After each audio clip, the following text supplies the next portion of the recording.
Hello everyone, welcome back to our channel. आप सभी का इस यूट्यूब प्लेटफॉर्म पे स्वागत है। मेरा नाम है प्रतिभा। तो जैसे कि हम आर एग्ज़ाम की लगातार प्रैक्टिस सेशन कर रहे हैं और इस प्रैक्टिस सेशन को कंटिन्यू करते हुए जैसे कि हमने पिछली क्लास में 60 तक प्रश्न कंप्लीट कर लिए थे, आज हम स्टार्ट करेंगे 61 से। तो ये क्लास काफ़ी इम्पोर्टेंट होने वाली है, तो लास्ट तक बने रहिएगा। जैसे कि आप जानते हो कि हम सामान्य अध्ययन के भी प्रश्न कर रहे हैं, वहीं अगर हम बात करें तो हिंदी के भी प्रश्नों को हम लेके आ रहे हैं, क्योंकि एग्ज़ाम को क्वालिफाई करने के लिए दोनों चीज़ें इंपॉर्टेंट है। जितना आपका सामान्य अध्ययन यानी जनरल स्टडीज़ इंपॉर्टेंट है, उतना ही आपके लिए हिंदी भी ज़रूरी है।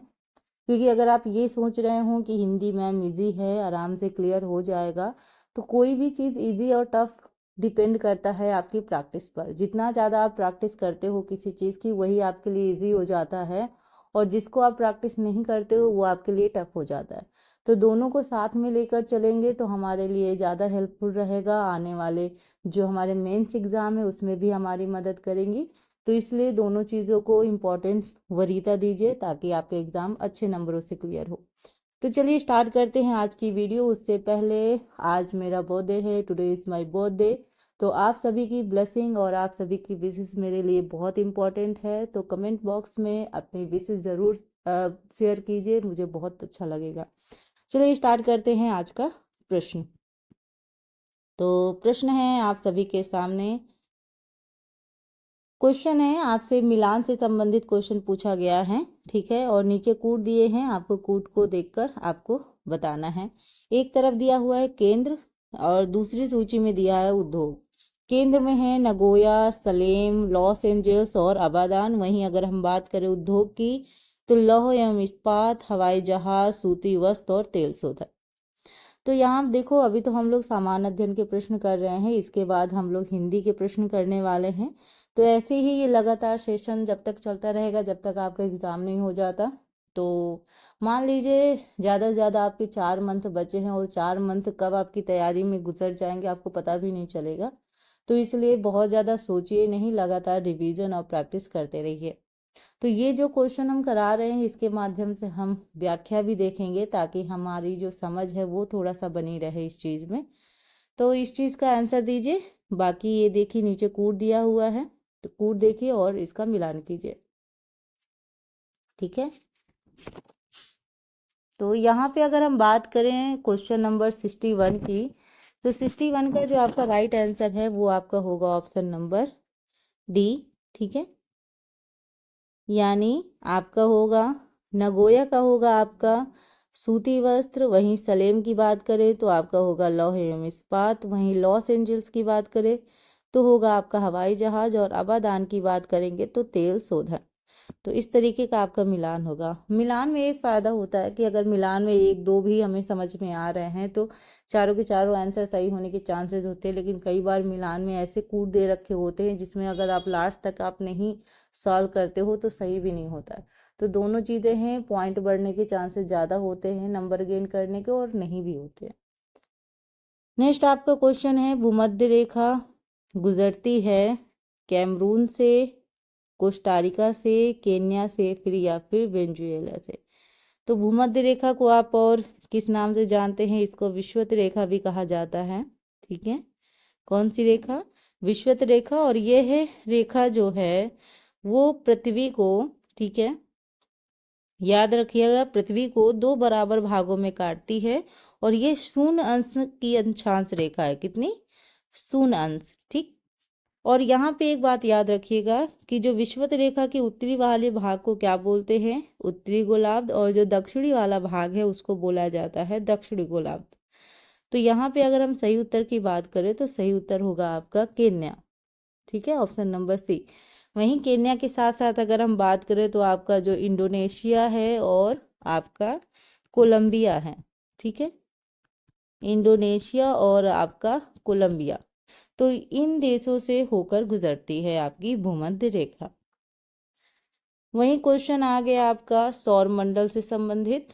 तो सौर मंडल में क्षुद्र ग्रह जो होते हैं यानी एस्टेरॉयड होते हैं, छोटे खगोलीय पिंड हैं जो निम्न ग्रहों के मध्य पाए जाते हैं। तो आपसे पूछा गया है जो क्षुद्र ग्रह हैं वो किन ग्रहों के बीच में पाए जाते हैं?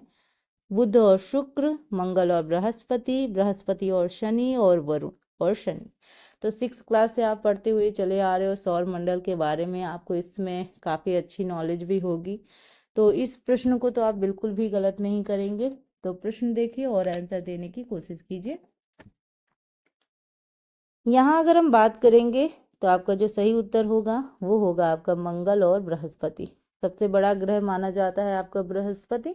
वहीं अगर हम बात करें तो यहाँ पे सबसे बड़ा क्षुद्र ग्रह की अगर हम बात करें, किस ग्रह की, क्षुद्र ग्रह की बात कर रहे हैं तो सेरस होगा। ठीक है, इतना याद रखिएगा। बाकी शुक्र को भोर का तारा ये सब कहा जाता है, पृथ्वी की जुड़वा बहन भी कहते हैं। तो इस तरीके के भी क्वेश्चन पूछ सकते हैं।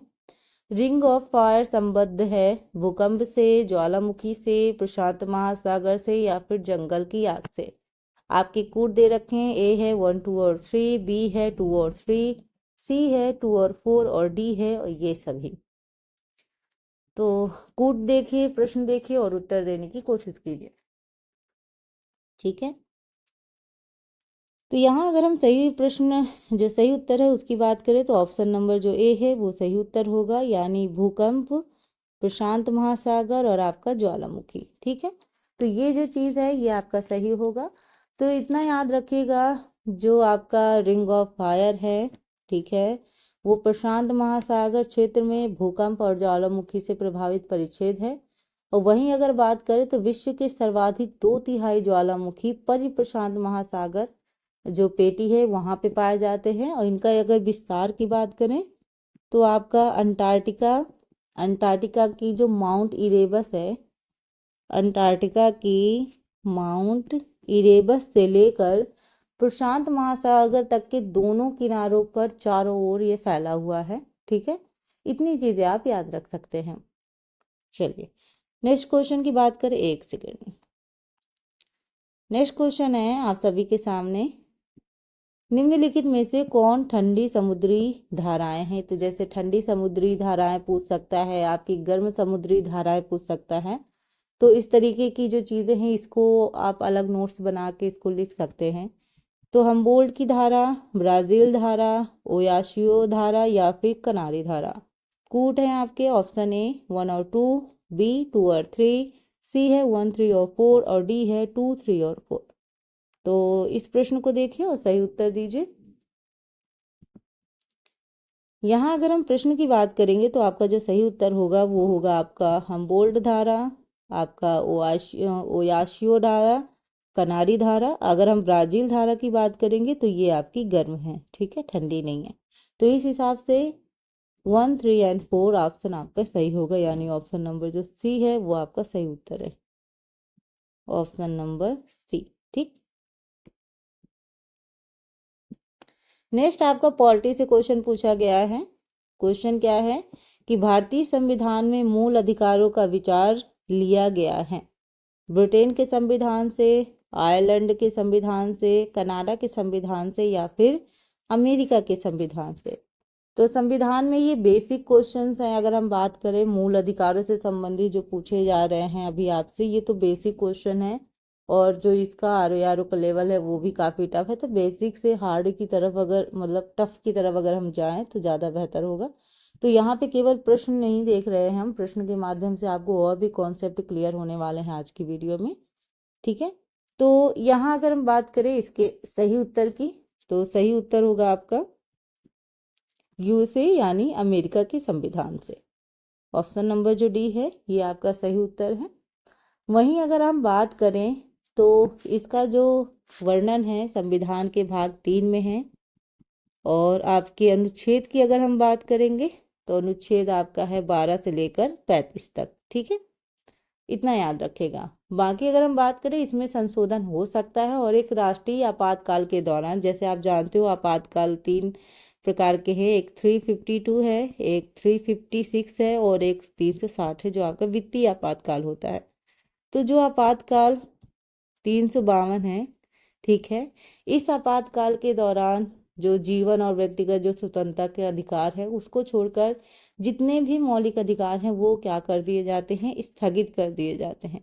ठीक है, तो यहाँ पे एक चीज़ याद रखिएगा कि मूल संविधान में 7 मौलिक अधिकार थे, ठीक है, और यहाँ पे 7 से जो मौलिक अधिकारों की संख्या 6 हुई है वो किस संशोधन द्वारा हुई है, तो 44वें संविधान संशोधन 1979 के तहत जो संपत्ति का अधिकार था उसको क्या बना दिया गया है, कानूनी अधिकार के रूप में रख दिया गया है 300A में, ठीक है।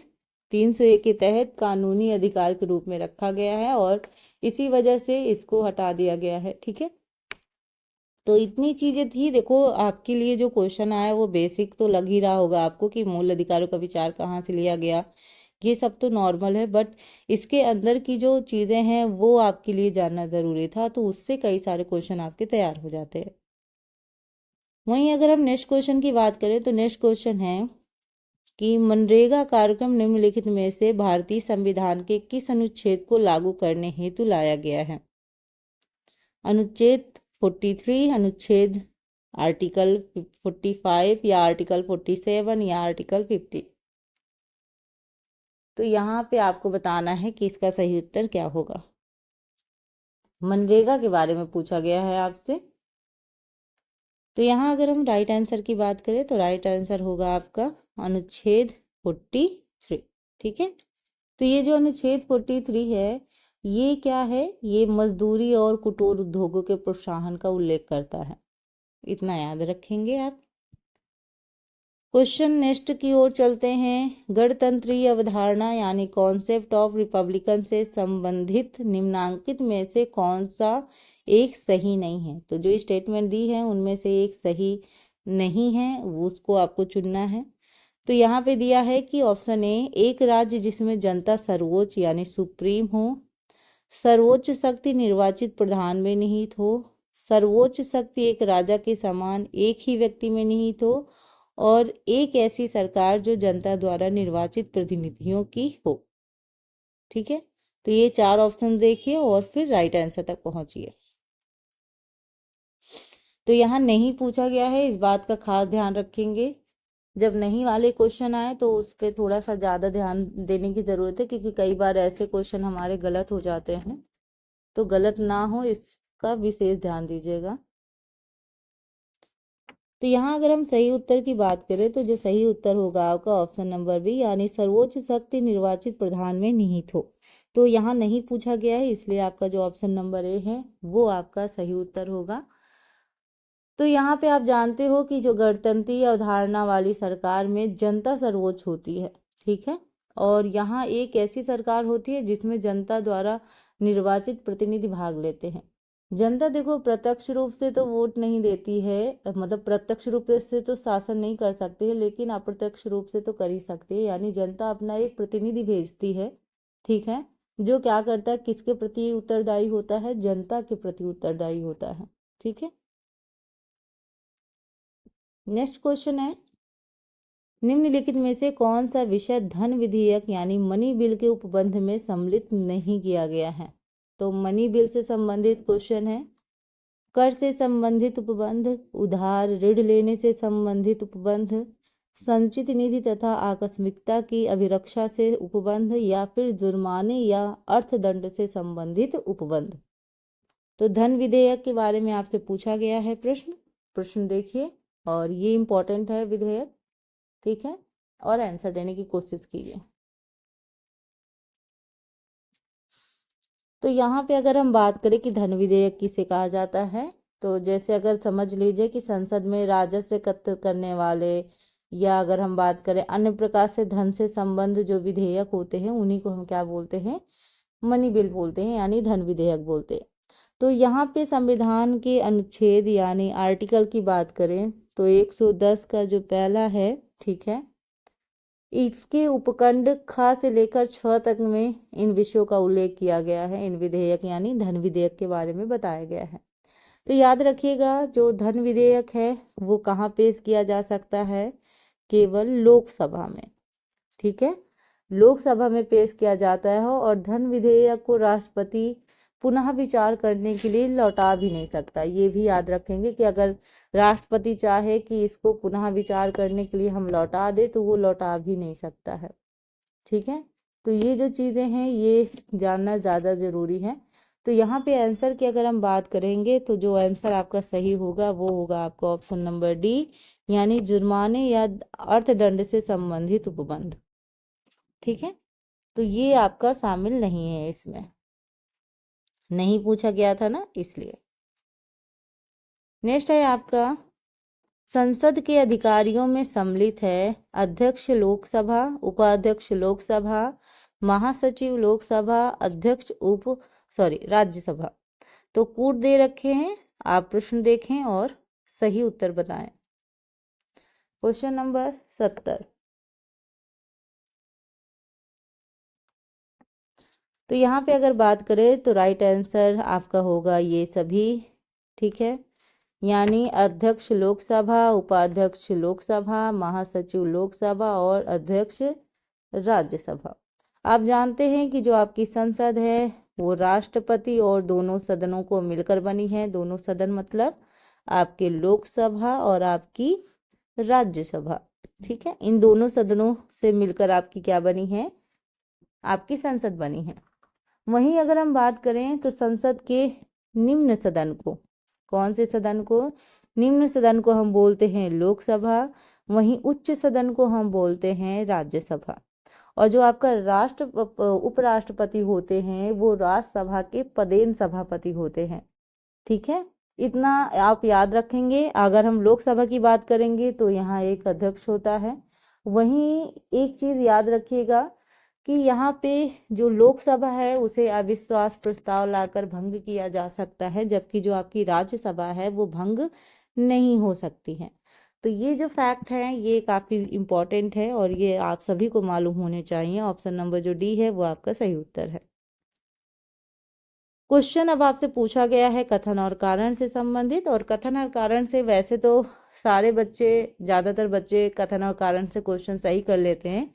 प्रॉब्लम कहाँ पे आती है कई बार, क्योंकि यहाँ पे जो अभी कथन और कारण से क्वेश्चन आता है इसमें अगर आपने अच्छी तरीके से समझा नहीं है प्रश्न को तो आप नहीं कर पाएंगे। क्योंकि कई बार हम कहते हैं कि ए और आर दोनों सही हैं और ए आर की सही व्याख्या है, और ये नहीं है और व्याख्या सही है, इसमें थोड़ा सा कंफ्यूजन होता है और यही क्वेश्चन गलत हो जाता है। तो इसको काफ़ी सोच समझ के कीजिएगा। कथन है, संसदीय शासन भारत के लिए उपयुक्त नहीं है, वही कारण कह रहे हैं कि भारत में संसदीय संप्रभुता नहीं है। तो अब आपको प्रश्न यानी कथन और कारण दोनों सामने हैं। प्रश्न दोबारा आप पढ़िए और उत्तर देने की कोशिश कीजिए। थोड़ी देर आप पॉज करके भी देख सकते हैं, क्वेश्चन समझ सकते हैं। ठीक है, तो क्वेश्चन नंबर 71 का आंसर क्या होगा? Question number 71। तो यहाँ अगर हम बात करें तो आपका जो कथन है ये गलत है, वहीं अगर हम कारण की बात करेंगे तो कारण आपका सही है। ठीक है, अब कथन देखो गलत कैसे है ये थोड़ा सा देख लो।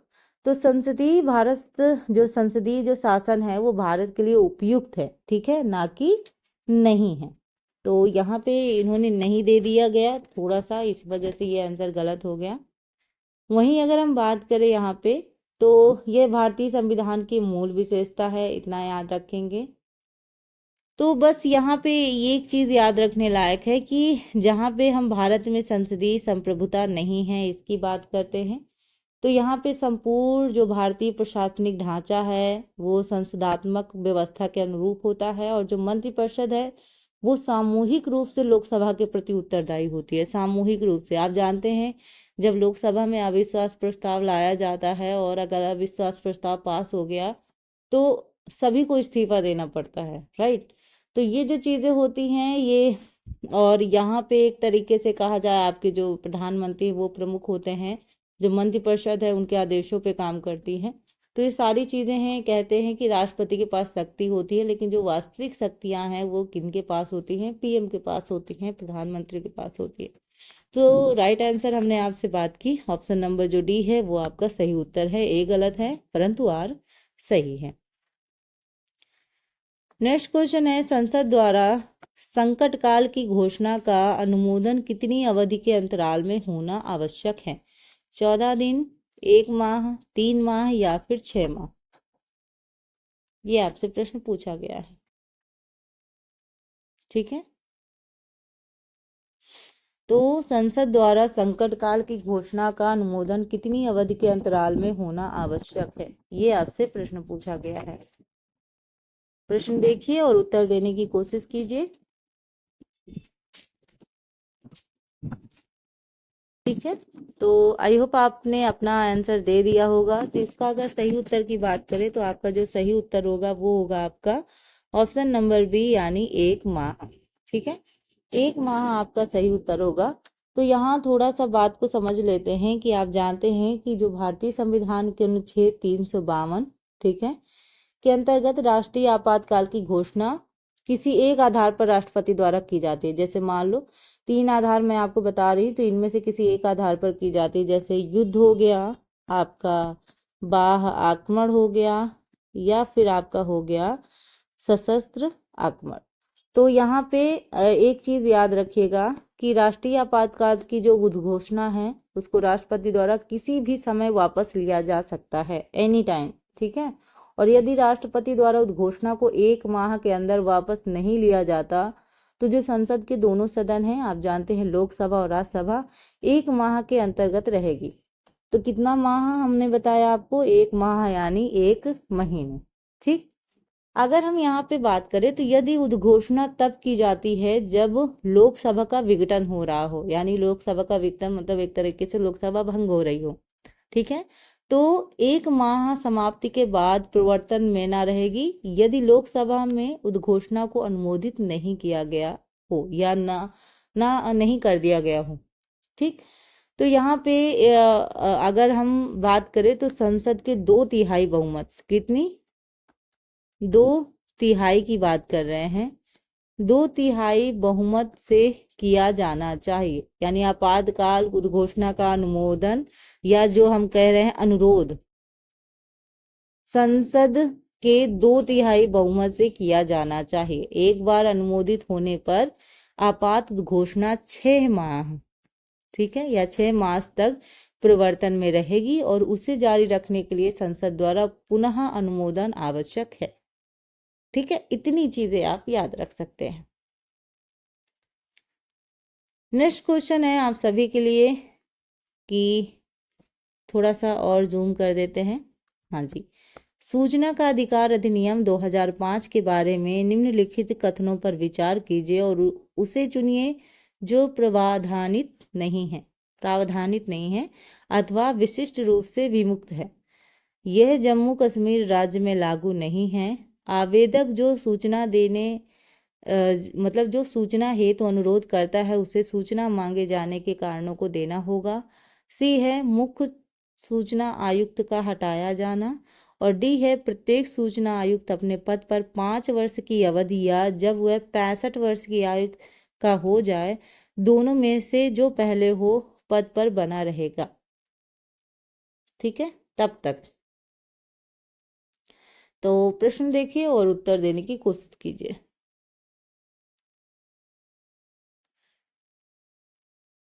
तो यहाँ पे जो प्रश्न दिया है 73 का आंसर क्या होगा?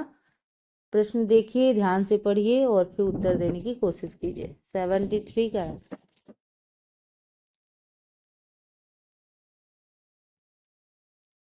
तो यहाँ अगर हम बात करें 73 आंसर की, तो इसका जो उत्तर सही होगा वो आपका उत्तर होगा ऑप्शन नंबर जो बी है, यानी आवेदक जो सूचना हेतु अनुरोध करता है उसे सूचना मांगे जाने के कारणों को देना होगा। यानी ऑप्शन नंबर जो बी है वो आपका सही होगा। तो यहाँ पे सूचना का अधिकार अधिनियम 2005 की बात हो रही है, जिसमें हमने आपसे कहा कि विकल्प बी में जो प्रावधान है उसके अतिरिक्त जो सभी प्रावधान है। यहाँ पे एक चीज याद रखिएगा, थोड़ा सा इसमें कॉम्प्लिकेटेड है। तो सूचना का अधिकार अधिनियम 2005 के अध्याय 2 में खंड 6 के अगर हम उपखंड की बात करें, उसके अनुसार सूचना के अनुरोध करने वाले आवेदक को सूचना का अनुरोध करने के लिए किसी कारण यानी किसी रीजन को किसी अन्य व्यक्तिगत ब्यौरे को देने की अपेक्षा नहीं की जाएगी। आपसे नहीं पूछा गया है ना, इसलिए।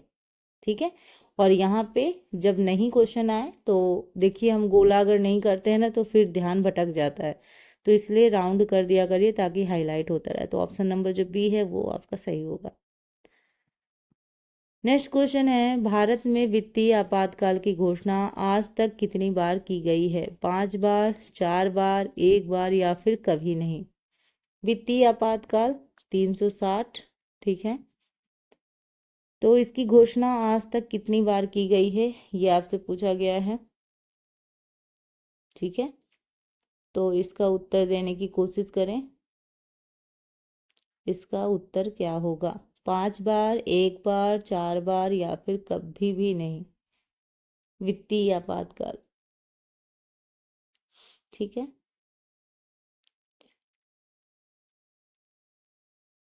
तो यहाँ पे अगर हम सही उत्तर की बात करें तो राइट आंसर होगा ऑप्शन नंबर जो डी है, कभी नहीं। अभी तक आपका वित्तीय आपातकाल नहीं लगा है। तो जैसे हमने बात की कि जो भारतीय संविधान के जो अनुच्छेद यानी आर्टिकल 360 के तहत की जाती है वित्तीय आपातकाल की घोषणा, और इस जो वित्तीय आपातकाल की घोषणा राष्ट्रपति द्वारा की जाती है। किसके द्वारा? राष्ट्रपति के द्वारा की जाती है। तो जब यहाँ पे एक चीज याद रखिए कि जब उसे विश्वास हो जाए कि देश में ऐसी स्थिति विद्यमान है जिसके कारण भारत के वित्तीय स्थायित्व या साख को खतरा हो सकता है, तब जो राष्ट्रपति होते हैं वो वित्तीय आपातकाल की घोषणा कर सकते हैं, जब आप उनको लगे कि हाँ अभी मतलब खतरा है इस चीज में। वहीं अगर हम बात करें तब संसद द्वारा उनका अनुरोध 2 माह के अंतर्गत किया जाना चाहिए, 2 महीने पहले, ठीक है। उनको अनुरोध करना होगा। और राष्ट्रपति वित्तीय आपातकाल को किसी भी समय वापस भी ले सकता है। जैसे हम नॉर्मली आपातकाल की बात करते हैं वैसे वित्तीय आपातकाल को राष्ट्रपति कभी भी ले सकता है वापस, ठीक है। और अभी तक हमने बात की कि भारत में कभी भी वित्तीय आपातकाल की घोषणा नहीं की गई है। नेक्स्ट क्वेश्चन है, परिसीमन आयोग के संदर्भ में निम्नलिखित कथनों पर विचार कीजिए। परिसीमन आयोग के आदेशों को किसी न्यायालय में चुनौती नहीं दी जा सकती। परिसीमन आयोग के आदेश जब लोकसभा अथवा राज्य विधानसभा के सम्मुख रखे जाते हैं तब उन आदेशों में कोई संशोधन नहीं किया जा सकता। नीचे आपके कथन दिए हैं, केवल एक, केवल दो, एक और दो, और ना तो एक ना ही दो। तो प्रश्न देखिए और उत्तर देने की कोशिश कीजिए। 75 का आंसर क्या होगा? Question number 75। तो थोड़ा सा यहाँ पे ऐसे वाले क्वेश्चन काफी देखने को मिलते हैं, इसलिए जरूरी है ऐसे प्रश्नों को हल करना। तो यहाँ पे अगर हम बात करें तो यहाँ पे आपका जो ऑप्शंस है ए एंड ओ दोनों सही होगा।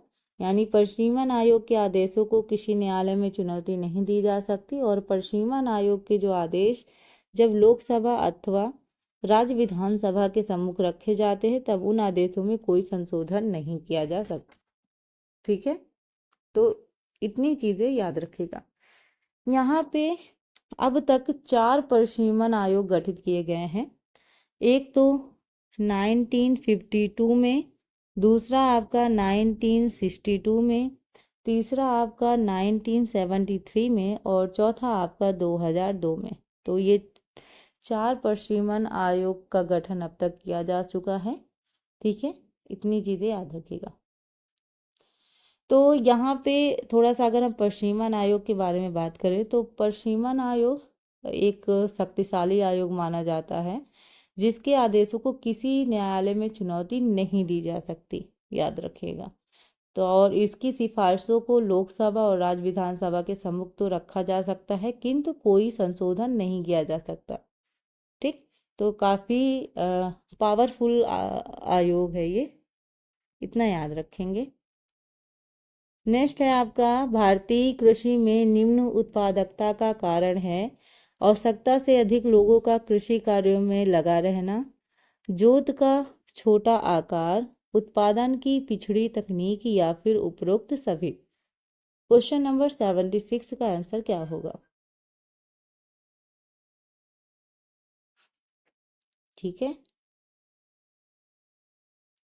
तो यहाँ अगर हम बात करें उत्तर की तो इसका उत्तर क्या होगा? प्रश्न देखिए और उत्तर देने की कोशिश कीजिए। 76 का आंसर क्या होगा? तो यहाँ अगर हम 76 आंसर की बात करेंगे तो 76 का आंसर होगा ऑप्शन नंबर डी, यानी उपरोक्त सभी। ठीक है, यानी आवश्यकता से अधिक लोगों का कृषि कार्यों में लगा रहना, जोत का छोटा आकार, उत्पादन की पिछड़ी तकनीकी। तो देश में लगभग 64% कर्मकारी जो हैं वो जनसंख्या कृषि में लगी हुई है, किंतु अगर हम बात करें यानी जीडीपी की, उनमें केवल 22.1% ही यहाँ पे होता है। वहीं अगर बात करें तो देश में लगभग 39% जो जनसंख्या है वो कृषि व्यवसाय में लगी हुई है। ठीक है, गैर कृषि व्यवसाय में। तो वहीं अगर हम बात करें तो यहाँ पे जो सकल घरेलू उत्पाद यानी जिडपीडी में जो जेडपीडी है उसमें योगदान लगभग कितना है, 78% का है।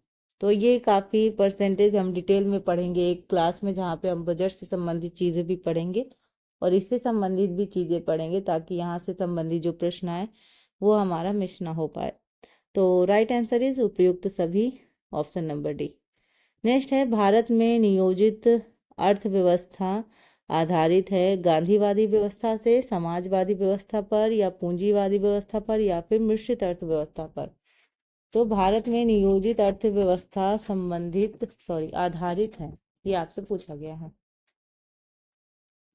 तो 77 का आंसर क्या होगा, ये आपको बताना है। तो यहाँ अगर हम बात करें तो ऑप्शन नंबर जो डी है वो आपका सही उत्तर है, यानी मिश्रित अर्थव्यवस्था पर। तो भारत में नियोजित अर्थव्यवस्था मिश्रित अर्थव्यवस्था पर आधारित है, और मिश्रित अर्थव्यवस्था से मतलब क्या है कि सार्वजनिक और निजी, कौन से, सार्वजनिक प्लस अगर हम बात करें तो आपके जो निजी क्षेत्र हैं उन क्षेत्रों का सह अस्तित्व होता है। आरंभ में अगर बात करें तो प्रथम औद्योगिक नीति में ही हो गया था।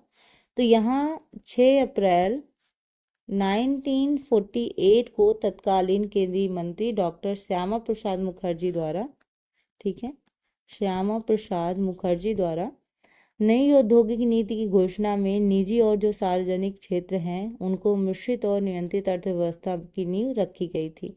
तो याद रखिएगा 6 अप्रैल 1948 डॉक्टर श्यामा प्रसाद मुखर्जी द्वारा ये औद्योगिक नीति की घोषणा में निजी और जो सार्वजनिक क्षेत्र हैं इनकी नींव रखी गई थी। नेक्स्ट क्वेश्चन है, पीली क्रांति संबंधित है उत्पादन से, किसके उत्पादन से, खाद्यान्न के, मत्स्य के, तिलहन के, या फिर दुग्ध के। तो जो पीली क्रांति संबंधित है वो किससे संबंधित है, ये प्रश्न है। ठीक है, तो 78 का आंसर क्या होगा। तो पीली क्रांति आपका संबंधित है ऑप्शन नंबर सी, तिलहन से।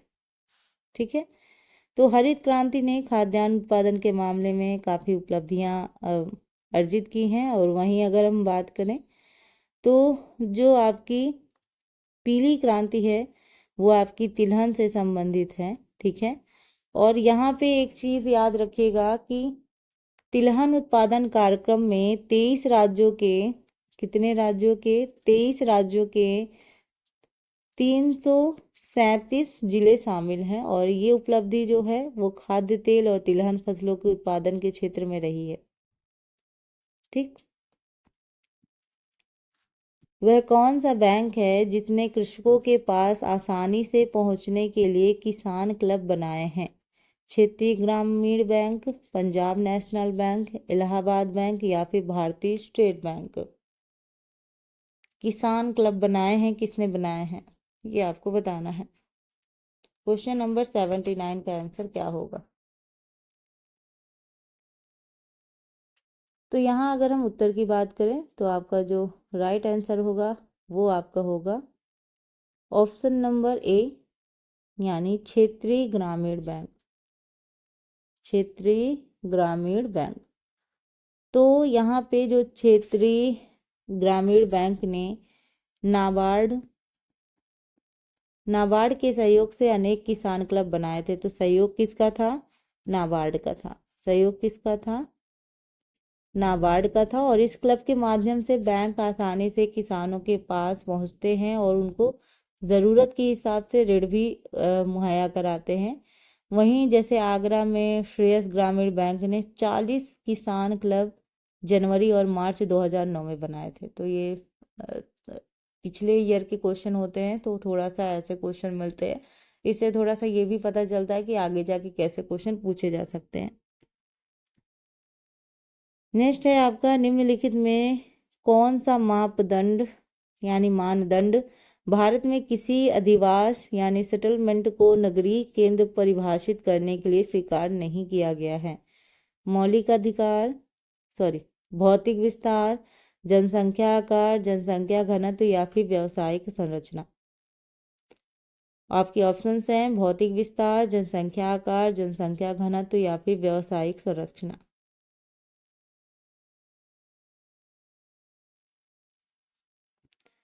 तो 80 का उत्तर क्या होगा? तो यहाँ अगर हम बात करें तो जो आपका राइट आंसर है वो है आपका भौतिक विस्तार। ठीक है, ऑप्शन नंबर जो ए है वो आपका सही उत्तर है। तो यहाँ अगर हम बात करें भारत में किसी अधिवास को नगरीय केंद्र परिभाषित करने के लिए कुछ कारक हैं। जैसे वह स्थान जहाँ नगर पालिका, नगर निगम ये सारी हों। कम से कम कितनी की जनसंख्या होनी चाहिए? 5,000 जनसंख्या होनी चाहिए। ठीक है, कम से कम 75% कार्यशील पुरुष गैर कृषि कार्यों में संलग्न हो। वहीं अगर हम बात करें तो जनसंख्या घनत्व तो कम से कम 400 हो। इतनी चीज याद रखिएगा। तो ये उसके कुछ कारक है। ठीक, चलिए आगे बढ़ते हैं अपने क्वेश्चंस के। तो यहाँ पे याद रखिएगा, जब मैंने भौतिक विस्तार लगाया तो यहाँ नहीं दिया हुआ है, इस चीज को ध्यान रखेंगे। नेक्स्ट क्वेश्चन देखते हैं। नेक्स्ट क्वेश्चन है आप सभी के लिए कि भारत के वाणिज्यिक बैंकों की ग्राहक सेवा सुधार हेतु बनी कमेटी जानी जाती है? Narasimhan committee, Reddy committee, Rangarajan committee या गुईपुरिया कमेटी? तो वाणिज्यिक बैंकों की ग्राहक सेवा सुधार हेतु बनी कमेटी जानी जाती है किस नाम से? 81। तो यहाँ अगर हम, सॉरी पेन ही गिर गया। ठीक है, यहाँ अगर हम सही उत्तर की बात करेंगे तो ऑप्शन नंबर जो डी है वो आपका सही है, यानी गुईपुरिया कमेटी। तो भारत की जो वाणिज्यिक बैंक की ग्राहक सेवा सुधार हेतु जो बनी कमेटी है वो गुईपुरिया कमेटी के नाम से जानी जाती है। वहीं अगर हम बात करें तो बैंकों में ग्राहक सेवा के गिरते स्तर को सुधारने के लिए तरीके सुझाने के लिए जो सितंबर 1990 में आरबीआई द्वारा भारतीय स्टेट बैंक के जो अध्यक्ष थे श्री M.N. गोईपुरिया, क्या नाम था? श्री M.N. गोईपुरिया की अध्यक्षता में एक जो समिति का गठन किया गया था जिसका नाम है गोईपुरिया कमेटी। ठीक है, तो इन्होंने कुछ सिफारिशें की थी। जैसे मान लो कि उन्होंने कहा कि नगद भुगतान को छोड़कर सभी प्रकार के कार्यों के लिए बैंकिंग घंटों में विस्तार होगा, बचत खातों पर ब्याज दरों में वृद्धि होगी, बैंक जमा राशियों पर कर लाभ देना प्रारंभ करेगा और बैंक जो स्टाफ को सभी स्तरों पर दी गई विवेकाधीन शक्तियों का पूर्ण उपयोग करेगा। तो ऐसे ऐसे कुछ सिफारिशें थी। ठीक है, नेक्स्ट है आपका, वित्त आयोग राष्ट्रपति को संस्तुति भेजने में मुख्य रूप से संबंधित है। राज्यों को दिए जाने वाले अनुदान के सिद्धांत से, राज्य एवं केंद्र के बीच करों के बंटवारे से, ना तो ए और ना ही बी, ए तथा बी दोनों से। यानी आपको बताना है कि दोनों सही हैं या दोनों नहीं सही हैं। ठीक है, एक सही एक गलत है, आपको बताना है। 82 का आंसर क्या होगा? Question number 82। क्वेश्चन पढ़िए और आंसर देने की कोशिश कीजिए। तो यहाँ अगर हम उत्तर की बात करें तो जो आपका ऑप्शन नंबर डी है वो आपका सही उत्तर होगा, यानी ए तथा बी दोनों सही है। राज्यों को दिए जाने वाले अनुदान के सिद्धांत से और राज्यों और केंद्रों के बीच करों के बंटवारे से। तो भारतीय संविधान के अनुच्छेद 280 के अनुसार वित्त आयोग किसके अनुसार? 280 के अनुसार जो वित्त आयोग के गठन का प्रस्ताव है और जो राष्ट्रपति द्वारा किया जाता है, किसके द्वारा? राष्ट्रपति द्वारा। ठीक। और इस आयोग में एक अध्यक्ष और 4 क्या होते हैं? सदस्य होते, अन्य सदस्य अगर हम बात करें। और इसका जो आयोग है, इसका कर्तव्य होगा कि राष्ट्रपति को कुछ चीज़ें हैं वो संस्तुति दे। जैसे मान लो, एग्जाम्पल मानो कि जैसे केंद्र और राज्यों के बीच जो विभाजित कर हैं, उनसे जो प्राप्त शुद्ध राजस्व का वितरण और इनसे विभिन्न राज्यों को जो हिस्सा मिलता है वो, और संचित निधि में राज्यों को दिए जाना वाला जो अनुदान है। और वहीं अगर हम बात करें, ये जो चीज़ें हैं ये इम्पोर्टेंट है। बेसिकली बहुत ज़्यादा इसमें डीप नहीं जाएंगे। ठीक है। नेक्स्ट है आपका, निम्नलिखित में से कौन सा एक युग्म सुमेलित नहीं है? ये आपको बताना है। EPZ निर्यात प्रोत्साहन, एग्जिम स्किन निर्यात परिधान, एग्जिट पॉलिसी आयात नियंत्रक, और लरम्स धन विनिमयता। तो नहीं है, आपको जौन सा कूट मतलब सुमेलित नहीं है वो आपको बताना है। ठीक है। प्रश्न देखिए और उत्तर देने की कोशिश कीजिए। तो यहाँ अगर हम बात करेंगे तो जैसे देखो, EPZ निर्यात प्रोत्साहन, ठीक है। वहीं अगर हम बात करेंगे एग्जिम स्किन निर्यात आयात परिधान, ठीक है। क्या है? निर्यात आयात परिधान, ठीक है। एग्जिट पॉलिसी की बात करेंगे तो निर्यात की जगह क्या होगा? सॉरी, आयात की जगह क्या होगा? निर्यात होगा। ठीक है। और लरम्स की बात करेंगे तो धन विनिमयता। तो यानी ऑप्शन नंबर जो आपका सी है वो आपका सही नहीं है। ठीक है। आयात की जगह क्या होना चाहिए था? निर्यात होना चाहिए था, निर्यात नीति होनी चाहिए थी। नेक्स्ट क्वेश्चन है, निम्नलिखित में कौन सा सुमेलित है? हरित क्रांति, तिलहन उत्पादन में वृद्धि, नीली क्रांति, कृषि के खाद्यान्न उत्पादन में वृद्धि, गुलाबी क्रांति, झींगा मछली उत्पादन में वृद्धि, या फिर श्वेत क्रांति दुग्ध उत्पादन में वृद्धि। तो आपके नीचे कूट भी दे रखे हैं, आप प्रश्न देखिए और फिर आंसर बताइए। निम्नलिखित में कौन से सुमेलित हैं? सुमेलित हैं वाले बताने हैं। देखो यहाँ पे सबसे पहले ही देख लो, अगर हम हरित क्रांति की बात करें तो खाद्यान्न उत्पादन से संबंधित है, ना कि तिलहन से। तो इसका क्या होगा? आपका खाद्यान्न उत्पादन होगा। ठीक है। वहीं अगर हम बात करेंगे नीली क्रांति की, तो नीली क्रांति आपके मत्स्य उत्पादन से संबंधित है। कहाँ से? मत्स्य उत्पादन से, यानी ये भी गलत है। गुलाबी क्रांति की अगर हम बात करें यहाँ पे, तो झींगा मछली उत्पादन में वृद्धि, ये सही है। वहीं अगर हम श्वेत क्रांति की बात करेंगे तो जो श्वेत क्रांति है आपकी वो संबंधित है दुग्ध उत्पादन में वृद्धि से, तो ये भी सही है। ठीक है। तो यानी 3 और 4 सही है, यानी ऑप्शन नंबर सी सही है और 1 और 2 गलत है। तो यहीं भी एक चीज़ और याद रखिएगा, 1-2 क्रांतियाँ और हैं। जैसे अब मैं बात करूँ तो आपका भूरी क्रांति, भूरी क्रांति किससे संबंधित है? तो आपकी उर्वरक उत्पादन से संबंधित है। वहीं अगर हम बात करें गोल क्रांति की, तो गोल क्रांति आपकी आलू उत्पादन से संबंधित है।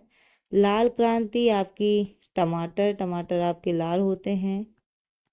और रजत क्रांति की अगर हम बात करें तो आपके अंडा उत्पादन से। अगर आप इतना भी पढ़ लेते हैं तो भी आपके लिए पर्याप्त है। ठीक, ऑप्शन नंबर जो सी था वो सही था।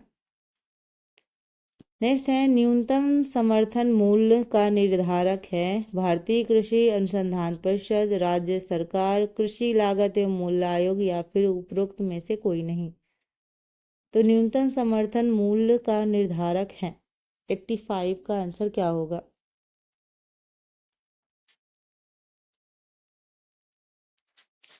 तो यहाँ प्रश्न देखिए और उत्तर देने की कोशिश कीजिए। 85 का आंसर क्या होगा?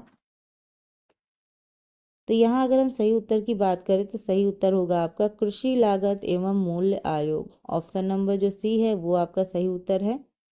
तो कृषिगत उत्पादन को प्रोत्साहन देने हुए तो सरकार द्वारा 24 महत्वपूर्ण कृषि उपजों के जो न्यूनतम समर्थन मूल्य हैं, ठीक है, यानी मिनिमम सपोर्ट प्राइस जो है, यानी MSP की घोषणा की गई है और इसका जो उद्देश्य क्या है, वो उद्देश्य है कि उत्पादन की स्थिति में उपज के मूल्य को गिरने से क्या किया जाए, रोका जाए और किसानों के हितों का संरक्षण किया जाए। ठीक है, तो इतना ध्यान दीजिएगा। सर्वप्रथम अगर हम बात करें तो कृषि कीमत आयोग की स्थापना हुई थी 1965 में, जिसे वर्ष 1985 में कृषि लागत एवं मूल्य आयोग का नाम दिया गया है। नेक्स्ट है, वह कौन सा वित्तीय वर्ष है जिससे सार्वजनिक उद्यमों में विनिवेश आरंभ हुआ है। ठीक है, 1990 से 91, 1991 से 92, 1992 से 93 या 93 से 94। तो यहाँ आपको बताना है कि इसका उत्तर क्या होगा 86 का। ठीक, तो प्रश्न देखिए और उत्तर देने की कोशिश कीजिए, इसका सही उत्तर क्या होगा। तो यहाँ अगर हम बात करें इस प्रश्न की, तो इस प्रश्न का जो सही उत्तर होगा वो होगा आपका 1991 से 92, यानी ऑप्शन नंबर जो बी है वो आपका सही होगा। ठीक है, तो यहाँ जून 1991 में नरसिम्हा राव जो सरकार हैं, कौन से नरसिम्हा राव जो सरकार है, उनके द्वारा सत्ता ग्रहण करने के बाद देश में आर्थिक नीतियों में बड़े पैमाने पर परिवर्तन हुआ और 24 जुलाई 1991 में सरकार द्वारा औद्योगिक नीति में व्यापक परिवर्तन की घोषणा भी की गई और 18 प्रमुख उद्योगों को छोड़कर जो अन्य सभी उद्योग हैं उनको लाइसेंस से मुक्त कर दिया गया। ठीक, नेक्स्ट है आपका गैट का तात्पर्य क्या है। Option A Geneva agreement for trade and transport, B है general agreement on tariffs and trade, और सी है गाइडलाइंस फॉर असिस्टिंग टैरिफ, और डी है governments association for trade and transport. तो गैट का मतलब क्या होता है ये आपसे पूछा गया है। तो देखिए गैट का मतलब क्या है। ठीक, यहाँ अगर इस प्रश्न की बात करें तो गैट का जो मतलब होता है वो होता है आपका journal agreement on traffic and trade. क्या होता है आपका journal agreement on traffic, tariff and trade. Option number जो बी है वो आपका सही होगा, tariffs and trade, journal agreement on tariffs and trade. तो यहाँ बात करें तो 30 अक्टूबर, ठीक है, एक सेकेंड, 30 अक्टूबर 1947 यानी 1947 को हुआ और 1 जनवरी 1948 से ये लागू हो गया। तो यहाँ पे याद रखिएगा ये डेट। और यहाँ अगर हम बात करें तो गैट का जो मूल सिद्धांत है वो क्या है, वो ये है कि समान प्रशुल्क की नीति, परिणात्मक प्रतिबंधों को हटाना और जो व्यापारिक वाद विवाद हैं उनको लोकतांत्रिक तरीके से निपटारा करना। ठीक है, इतना करने का काम होता है। तो यहाँ अगर हम बात करेंगे तो 12 दिसंबर, एक सेकेंड, 12 दिसंबर आपका 1955, ठीक है, 12 दिसंबर 1995 को गैट का अस्तित्व समाप्त कर दिया गया है। तो मतलब अब ये नहीं है, ये भी याद रखेंगे कि अभी आप सोच रहे हो कि अभी ये है। तो यहाँ अगर हम बात करें जो आपका जनवरी 1955 को इसका स्थान किसने लिया है, WTO ने ले लिया है। ठीक है, यानी विश्व व्यापार संगठन किसने लिया है, विश्व व्यापार संगठन। तो वो पहले था, ठीक है, यानी गैट पहले था, अब क्या हो गया है, विश्व व्यापार संगठन हो गया है। ठीक है, इस चीज को याद रखेंगे।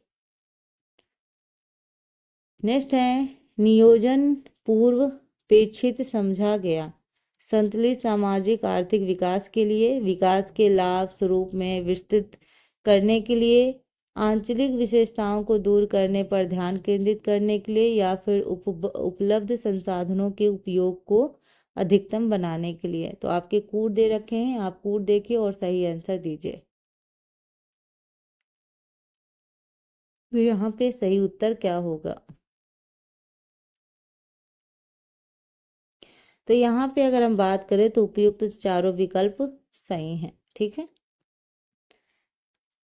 नेक्स्ट है क्वेश्चन आपका, निम्नलिखित में से कौन सा एक असमानता घटाने का उपाय नहीं है?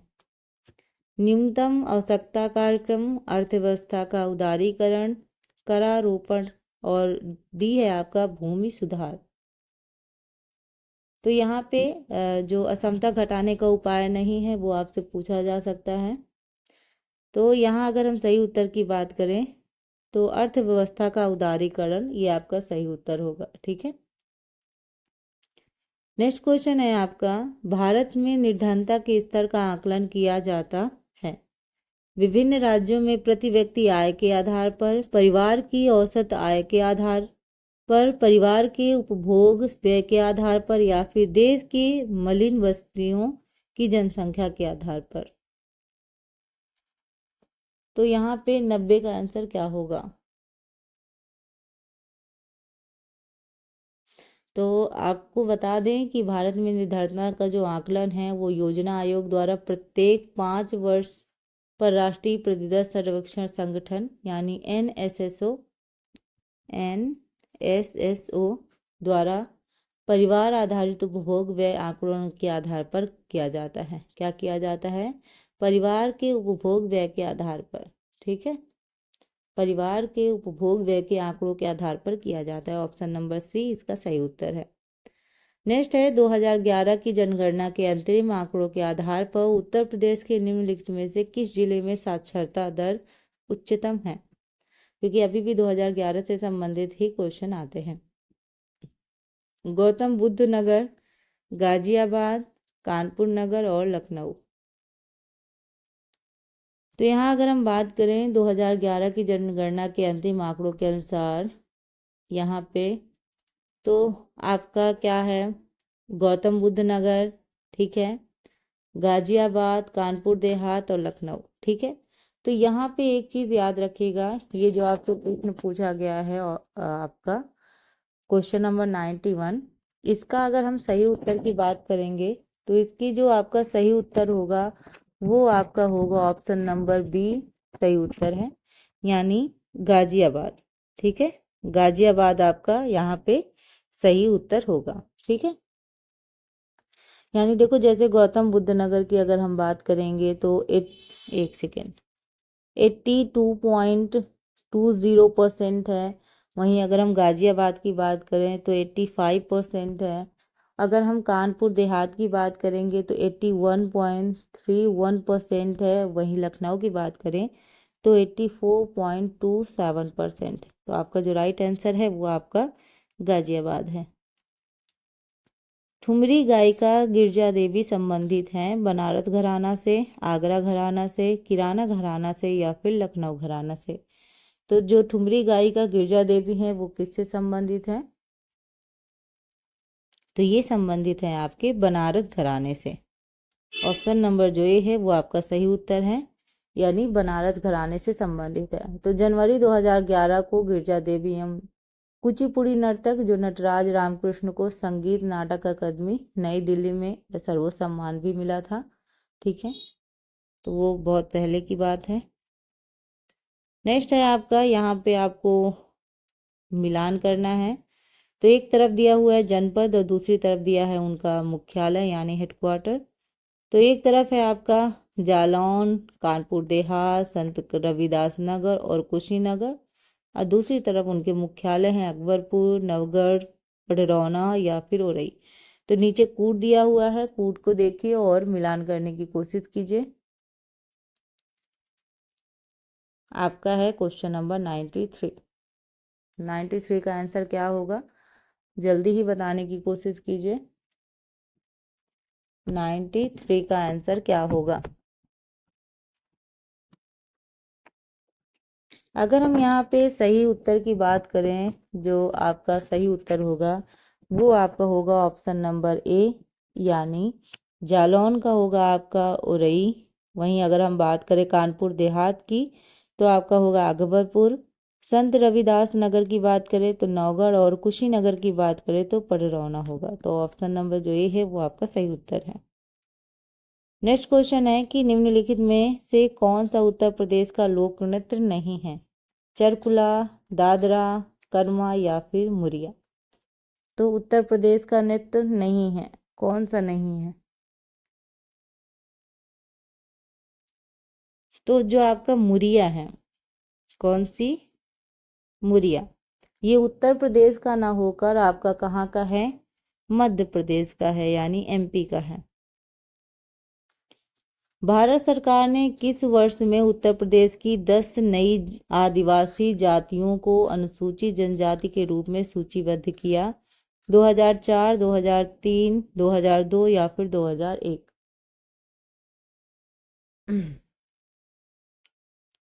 ठीक है, तो यहाँ अगर हम सही उत्तर की बात करें तो जो आपका सही उत्तर होगा वो होगा आपका 2003। ठीक है, ऑप्शन नंबर बी सही होगा। तो उत्तर प्रदेश में 2003 के अधिनियम के तहत या अंतर्गत कहें तो 10 नई जनजातियों को अनुसूचित जनजाति से जिलेवार आधार पर सूचीबद्ध किया गया है।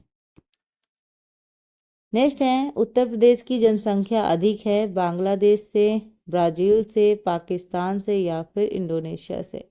तो नीचे कूट है 1 और 2, 1 और 3, 2 और 3 या फिर 2 और 4। तो कौन सा सही है ये आपको बताना है। ठीक है, क्वेश्चन है 96 का आंसर क्या होगा?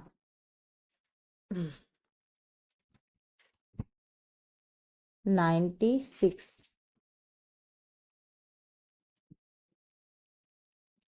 तो यहाँ अगर हम बात करें तो आपका जो 96 का आंसर होगा वो होगा ऑप्शन नंबर बी 1 और 3, यानी आपका होगा बांग्लादेश से और पाकिस्तान से।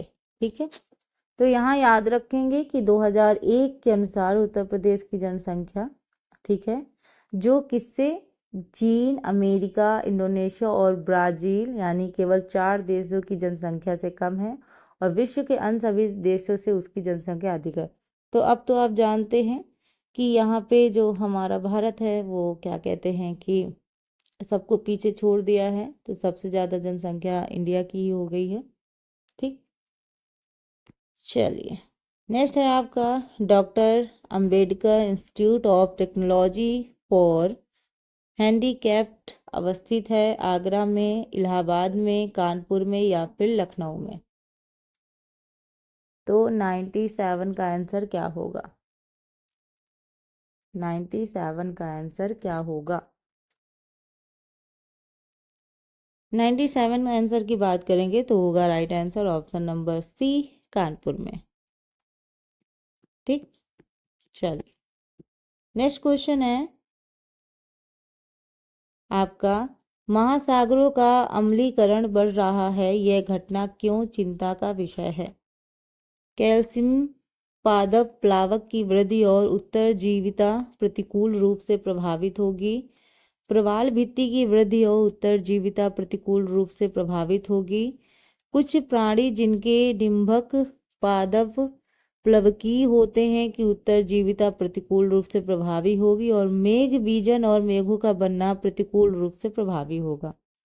तो आपको कूट देखिए और कथन देखिए और सही उत्तर का चयन करें। तो जो 98 है इसका सही आंसर क्या होगा? यहाँ अगर हम बात करेंगे तो सभी जो स्टेटमेंट हैं वो सभी सही हैं, ऑप्शन नंबर डी, यानी आपका पहला भी सही है, दूसरा, तीसरा और चौथा ये सभी सही हैं। नेक्स्ट है आपका निम्नलिखित में से, एक सेकेंड, निम्नलिखित में से कौन से भौगोलिक क्षेत्र में जैव विविधता के लिए संकट हो रहे हैं? वैश्विक तापन, आवास का विखंडन, विदेशी जाति का संक्रमण या फिर शाकाहार को प्रोत्साहन। तो कूटों के आधार पर सही उत्तर का आपको चयन करना है। ए है 1, 2 और 3, बी है 2 और 3, सी है 1 और 4 और डी है 1, 2, 3 और 4। तो प्रश्न देखें और उत्तर देने की कोशिश करें। 99 का आंसर क्या होगा? तो यहाँ अगर उत्तर की बात करें तो आपका उत्तर जो सही होगा वो होगा ऑप्शन नंबर ए 1, 2 और 3, यानी वैश्विक तापन, दूसरा है आवास का विखंडन और तीसरा है विदेशी जाति का संक्रमण। Option number A. ठीक। नेक्स्ट है आपका क्वेश्चन नंबर 100। कुछ वर्ष पहले तक गिद्ध भारतीय देहातों में आम दिखाई देते थे, किंतु आजकल कभी कभी ही नजर आते हैं। इस स्थिति के उत्तरदायी हैं नवीन प्रवेशी जातियों द्वारा उनके नीड़ स्थानों का नाश, गोपाशु मालिकों द्वारा रुग्ण पशुओं के उपचार हेतु प्रयुक्त एक औषधि, उन्हें मिलने वाले भोजन में आई कमी, या फिर डी है उनमें हुआ व्यापक दीर्घ स्थायी तथा घातक रोग। तो क्वेश्चन नंबर 100 का आंसर क्या होगा ये आपको बताना है।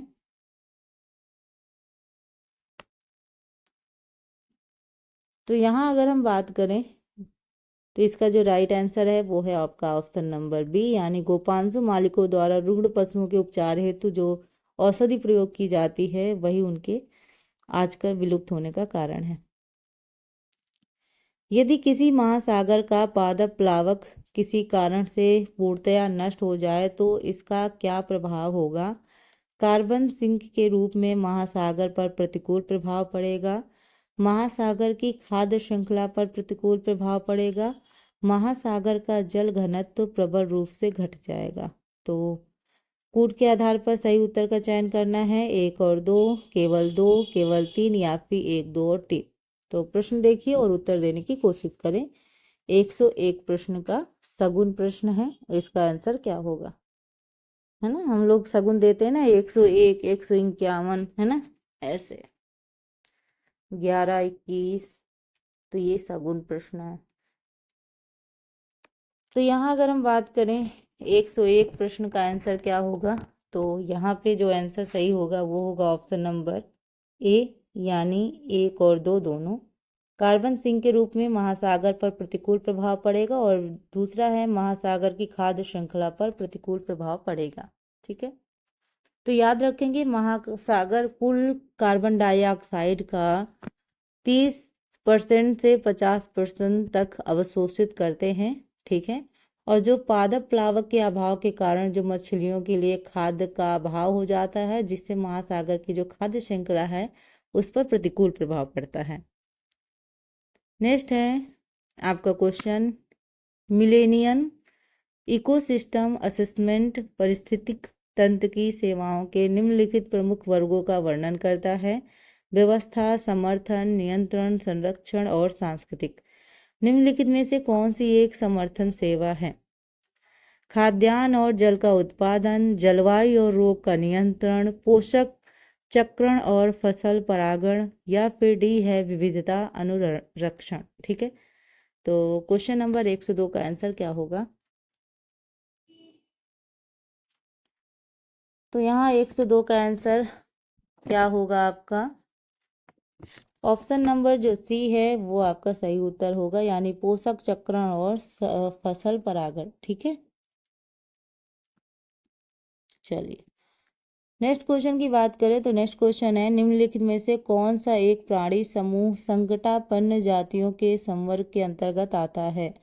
महान भारतीय सारंग, कस्तूरी मृग, लाल पांडा, एशियाई वन या गधा, है ना, कश्मीर महामृग, चीतल, नीलगाय, महान भारतीय सारंग, हिम तेंदुआ, अनूप मृग, रीशस बंदर और सारस क्रेन, सिंह पुच्छी, ठीक है, मेकाक, नीलगाय, हनुमान लंगूर और चीतल।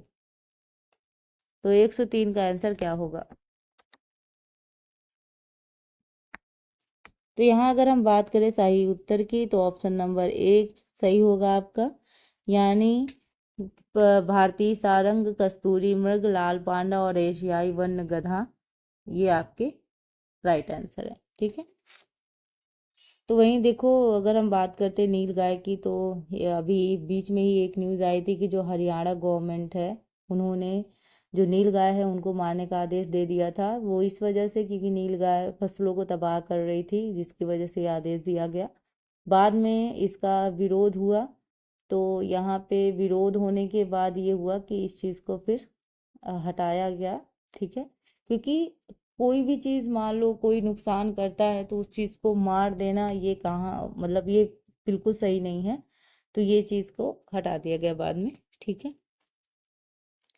नेक्स्ट है, भारत के निम्नलिखित में से किस वर्ग के आरक्षित क्षेत्रों में स्थानीय लोगों को जीव भार एकत्रित करने और उनके उपयोग की अनुमति नहीं है? जैव मंडलीय आरक्षित क्षेत्र, राष्ट्रीय उद्यानों में या रामसर सम्मेलन में घोषित आर्द्रभूमि में या फिर वन्य जीव अभयारण्यों में। ठीक है, तो इसका आंसर क्या होगा 104 का? तो 104 की अगर हम बात करें तो यहाँ पे जो आंसर सही होगा वो होगा आपका ऑप्शन नंबर बी, यानी राष्ट्रीय उद्यानों में। ठीक है, तो यहाँ पे जो आपके जैव मंडल आरक्षित क्षेत्र में संपूर्ण पारिस्थितिकी तंत्र को सुरक्षित रखने के उद्देश्य से ये स्थापित किए जाते हो। इनके अंतर्गत जो जैव विविधता और जो पारिस्थितिकी तंत्र हो उसको लंबे समय तक संरक्षण प्रदान किया जाता है। और इस क्षेत्र के कोर जोन में किसी भी तरह की जो मानव की गतिविधि है यानी एक्टिविटी है उसको प्रतिबंधित होती है, परंतु अगर हम बफर जोन और ट्रांजिशन जोन की बात करें तो इनका वहाँ पे प्रतिबंध नहीं होता है। ठीक है, जैसे भारत सरकार द्वारा कानूनी रूप से अगर हम बात करें तो राष्ट्रीय जो उद्यान है उनमें कटाई है, चराई है, आवास को नुकसान करने वाली किसी भी गतिविधि को प्रतिबंधित कर दिया गया है। तो कोई भी अगर ऐसी एक्टिविटी होती है तो उसको प्रतिबंधित कर दिया गया है। तो यहाँ पे आपसे जो क्वेश्चन पूछा गया है कि जीव भार एकत्रित करने उनके उपभोग की अनुमति नहीं है, तो यहाँ पे आपका ये आंसर सही होगा। ठीक है, तो 104 का जो आंसर था वो आपका ऑप्शन नंबर बी था। नेक्स्ट क्वेश्चन की ओर चलते हैं। क्वेश्चन है, 50 से अधिक देशों द्वारा समर्थित संयुक्त राष्ट्र का मौसम परिवर्तन समझौता कब प्रभावी हुआ? ठीक है, 21 मार्च 1994, 21 मई 1995, 21 जून 1996 या फिर 21 जून 1999 को। तो यहाँ पे अगर हम बात करें सही उत्तर की तो आपका सही उत्तर होगा 21 मार्च 1994 को। ठीक है, नेक्स्ट है, निम्नलिखित में से कौन सा सही सुमेलित नहीं है? पारिस्थितिकी विज्ञानों का केंद्र बेंगलुरु, भारतीय वन्य प्राणी संस्थान देहरादून, भारतीय वन्य प्रबंधन संस्थान कोलकाता या फिर डी है हिमालयी पर्यावरण एवं विकास का गोविंद वल्लभ पंत संस्थान अल्मोड़ा। तो कौन सा सुमेलित नहीं है ये आपको बताना है। ठीक, तो यहाँ अगर हम बात करें तो भारतीय वन्य प्रबंधन संस्थान कोलकाता में ना होके मध्य प्रदेश के, कहाँ पे? मध्य प्रदेश के भोपाल में एक स्वायत्त संस्थान है जो वर्ष 1982 में भारत सरकार के पर्यावरण और वन मंत्रालय द्वारा स्थापित किया गया था। तो कोलकाता ना होकर एमपी होना चाहिए था। नेक्स्ट है, भूमिगत जल को दूषित करने वाले अजैविक प्रदूषक है बैक्टीरिया, शैवाल, आर्सेनिक या फिर विषाणु। तो भूमिगत जल को दूषित करने वाले, ठीक है, कि अगर हम बात करें तो अजैविक या अगर हम बात करें रासायनिक प्रदूषक आर्सेनिक है। क्या है? आर्सेनिक है। आर्सेनिक की अगर ज़्यादा मात्रा से पेट में दर्द, त्वचा में असर होता है और जो रक्त कणिकाएं हैं उनके भी जो निर्माण है उसमें भी असर डालता है। और अगर हम इसमें लगातार इसके संपर्क में आते रहेंगे तो ब्लैक फुट, ठीक है, बीमारी भी हो जाती है। नेक्स्ट क्वेश्चन है, कौन सी हरित गृह गैस नहीं है? Carbon dioxide, methane, nitrous oxide या फिर नाइट्रोजन। तो क्वेश्चन पूछा गया है कि कौन सी हरित गृह गैस नहीं है, क्वेश्चन नंबर 108। तो यहाँ अगर हम आंसर की बात करेंगे तो आपका जो आंसर होगा वो आपका होगा नाइट्रोजन। ऑप्शन नंबर डी सही है। तो प्राथमिक ग्रीन हाउस गैस आप जानते हैं मीथेन है, नाइट्रस ऑक्साइड है, कार्बन डाइऑक्साइड है, जलवाष्प है और ओजोन है। तो जो ग्रीन हाउस गैस है वो पृथ्वी के तापमान को इफेक्ट करती है, और जो ग्रीन हाउस गैस इंफ्रारेड विकिरण को अवशोषित कर उनको विकसित कर रही है। तो यहाँ पे अगर हम बात करें तो नाइट्रोजन हरित गैस नहीं है। ठीक। अब फिर आपसे पूछा गया है प्रदूषकों को उनके दीर्घकालिक प्रभाव के साथ दिए गए कूट की सहायता से हमें मिलान करना है। एक तरफ दिया है प्रदूषक और दूसरी तरफ दिया हुआ है उनका प्रभाव। तो कार्बन मोनोऑक्साइड, नाइट्रोजन के ऑक्साइड, धूलकण और सीसा। और इधर दिया है किसमें प्रभाव होता है ये आपको बताना है। नीचे कूट है, कूट देखिए और फिर बताइए। ठीक। तो यहाँ पे अगर हम बात करेंगे, क्वेश्चन है आपका 109। 109 का आंसर क्या होगा एक बार देखिए फिर बताइए। तो 109 की अगर हम बात करें तो यहाँ पे देखो, जैसे हम बात करते हैं तो कार्बन जो मोनोऑक्साइड है वो आपका होगा केंद्रीय नर्वस सिस्टम। वहीं अगर हम बात करें नाइट्रोजन के ऑक्साइड, श्वास संबंधी रोग, धूल कण आपका होगा कैंसर, और सीसा मतलब लीवर और किडनी को क्षति। तो जैसे कार्बन जो मोनोऑक्साइड है वो केंद्रीय नर्वस सिस्टम और हृदय रोग पर इफेक्ट डालता है। वहीं अगर हम बात करें लेड की तो वो विषाक्तता से हृदय संबंधी रोग और वृक्क संबंधी या लीवर संबंधी रोग होते हैं। नाइट्रोजन ऑक्साइड की अगर हम बात करें तो अल्प मात्र श्वास संबंधी रोग होता है, जैसे मान लो ब्रोंकाइटिस के लिए उत्तरदायी होता है। वहीं अगर हम धूल कण की बात करेंगे तो कैंसर की बीमारी होती है। ठीक। तो ऑप्शन नंबर जो आपका बी है वो आपका सही उत्तर है, ऑप्शन नंबर बी। ठीक। भारत में पारिस्थितिक असंतुलन का निम्नलिखित में से कौन सा एक प्रमुख कारण है? वनोन्मूलन, मरुस्थलीकरण, बाढ़ एवं अकाल, या फिर वर्षा की परिवर्तनता। तो यहाँ पे अगर हम प्रमुख कारण की बात करेंगे तो होगा आपका वनोन्मूलन। ठीक है, ऑप्शन नंबर जो ए है वो आपका सही है, क्योंकि वनों के कटाव से वर्षा में परिवर्तन होता है, जिससे मरुस्थलीकरण, बाढ़ और अकाल को बढ़ावा मिलता है। तो ऑप्शन नंबर जो ए है ये आपका सही उत्तर होगा। नेक्स्ट क्वेश्चन की ओर बढ़ते हैं, और नेक्स्ट क्वेश्चन आपका क्या है?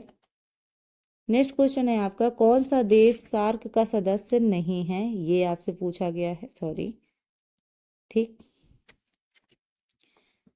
तो यहाँ अगर हम बात करें तो कौन सा देश सार्क का सदस्य नहीं है, ये आपसे प्रश्न पूछा गया है। अफगानिस्तान, भूटान, मालदीव या फिर म्यांमार। तो यहाँ अगर सही उत्तर की बात करें तो आपका जो आंसर सही होगा वो होगा आपका म्यांमार। ठीक है, म्यांमार सार्क देश का सदस्य नहीं है। जो दक्षिण एशियाई क्षेत्रीय सहयोग संगठन यानी सार्क की बात कर रहे हैं, इसमें भारत है, मालदीव, पाकिस्तान, बांग्लादेश, श्रीलंका, भूटान, नेपाल सहित 7 सदस्य देश हैं। और इसका मुख्यालय कहाँ है ये याद रखेंगे, काठमांडू। कहाँ है आपका? काठमांडू। और स्थापना कब हुई है? 7 से 8 दिसंबर 1985 में ढाका में हुई थी। वे सॉरी। हाँ, चलो नेक्स्ट है केयर्न एनर्जी का मुख्यालय है स्कॉटलैंड, दक्षिण कोरिया में, ब्राजील में, या फिर संयुक्त राज्य अमेरिका में। तो 112 का उत्तर क्या होगा ये आपको बताना है। 112 का आंसर क्या होगा? यहाँ पे आप अगर हम बात करें यहाँ पे राइट आंसर की, तो यहाँ होगा ऑप्शन नंबर ए यानी स्कॉटलैंड। ठीक। तो ये वैसे वाले सवाल है, लेकिन फिर भी जानना ज़रूरी है। तो यहाँ पे एक अगर हम बात करें तो ये जो अन्य क्वेश्चन हैं इनको हम अपने नेक्स्ट क्लास में देखेंगे। ठीक है, तो यहाँ पे आज की क्लास हम यहीं समाप्त करना चाहेंगे, और थोड़ा सा हम बर्थडे सड्डे भी मना लें अपनी, है ना। वरना पूरा दिन निकल जाएगा, बर्थडे भी नहीं हो पाएगा। सो थोड़ा सा बर्थडे सेलिब्रेशन कर लेते हैं। एंड इस बर्थडे सेलिब्रेशन में आप लोग मेरे लिए बस ब्लेसिंग दीजिएगा कि जो मैं अपने माता पिता के लिए जो करने की कोशिश कर रही हूँ उसमें मैं सफल हो जाऊँ। एंड आप लोगों की ब्लेसिंग मेरे लिए बहुत इम्पोर्टेंट है, बहुत मोटिवेशन मिलता है आप लोग के सहयोग से। तो ऐसे ही मैं और भी इम्पोर्टेंट क्लासेस आप लोग के लिए लाती रहूँगी। आपके लिए जो नेक्स्ट क्लास होगी वो हिंदी से संबंधित होगी। तो बने रहिएगा इस चैनल से। और अगर आपको ये क्लास पसंद आए तो लाइक शेयर एंड सब्सक्राइब कीजिएगा। एंड ज़्यादा से ज़्यादा लोगों को शेयर कीजिए, जिससे उन लोगों को भी इस चैनल के बारे में पता चले और उन्हें भी इस वीडियो से फ़ायदा मिल सके। मिलते हैं अपने नेक्स्ट क्लास में, तब तक अपना ख्याल रखिए, अपने माता पिता का ख्याल रखिए। एंड कमेंट बॉक्स में अपनी ब्लेसिंग ज़रूर भेजिएगा। Thank you for watching, thank you so much, bye bye.